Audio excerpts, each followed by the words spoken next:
Saya Angeloni Vanestian dari kelas 10 MIPA akan menjelaskan mengenai perbandingan trigonometri.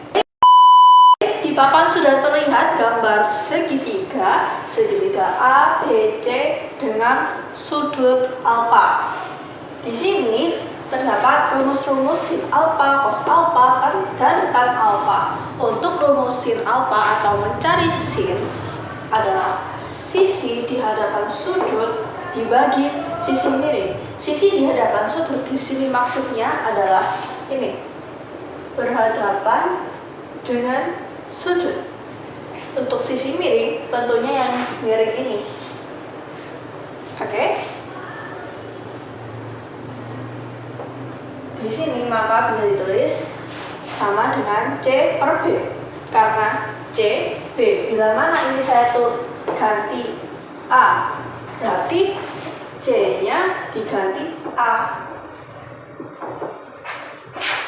Karena untuk huruf dalam menentukan garis tidak selalu A-nya di sini, B-nya di sini, C-nya di sini. Bisa saja saya tulis B-nya di sini, A-nya di sini, C-nya di sini. Jadi untuk mempermudah, yakni sisi di hadapan sudut dibagi sisi miring. Kemudian yang kedua adalah mencari cos alfa, yakni sisi yang mengapit sudut dibagi sisi miring. Sisi yang mengapit sudut yakni ini, A. Dia mengapit sudut. Ini mengapit sudut sama garis miring diapit. Jadinya di sini A per B. Kemudian untuk mencari sudut tan atau tan alfa, yakni rumusnya sisi di hadapan sudut per sisi yang mengapit sudut, yakni C per A. Nah, atau di sini kan tan sama dengan sin dibagi cos, sama dengan J per B per A per B, sama dengan C per B dikali B per A. Coret sama dengan C per A. Sama. Lanjut kita membahas sudut. Sudut dibagi menjadi 3. Yang pertama, sudut lancip. Sudut lancip yakni sudut yang kurang dari 90 derajat. Kemudian sudut siku-siku yakni sudut yang di 90 derajat. Nah, biasanya jika bangun tersebut memiliki sudut siku-siku akan disimbolkan seperti ini. Terdapat kotak-kotak kecil di sini. Nah, itu sudah pasti sudut tersebut berukuran 90 derajat.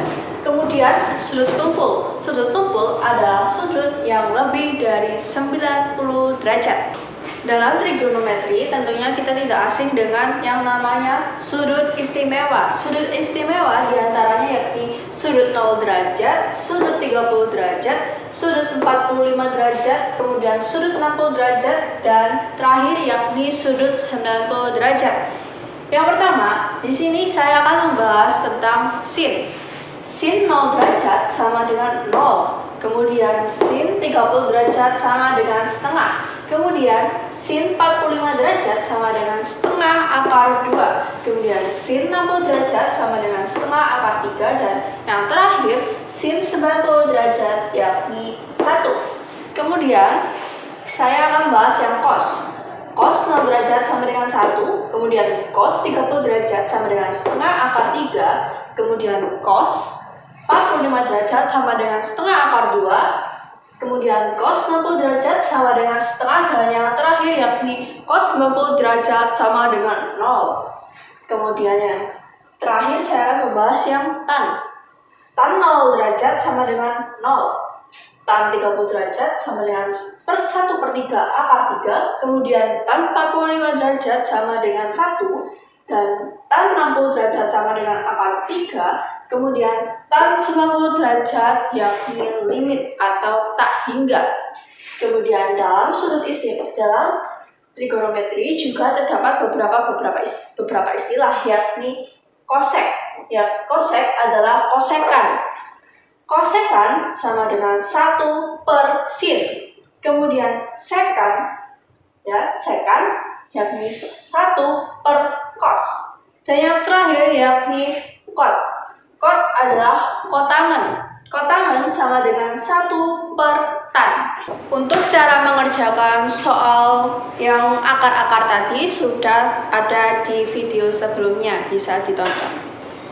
Jika mempelajari sudut, kita akan bertemu yang namanya kuadran. Kuadran dibagi menjadi 4, yakni kuadran 1 berkisar dari 0 derajat hingga 90 derajat.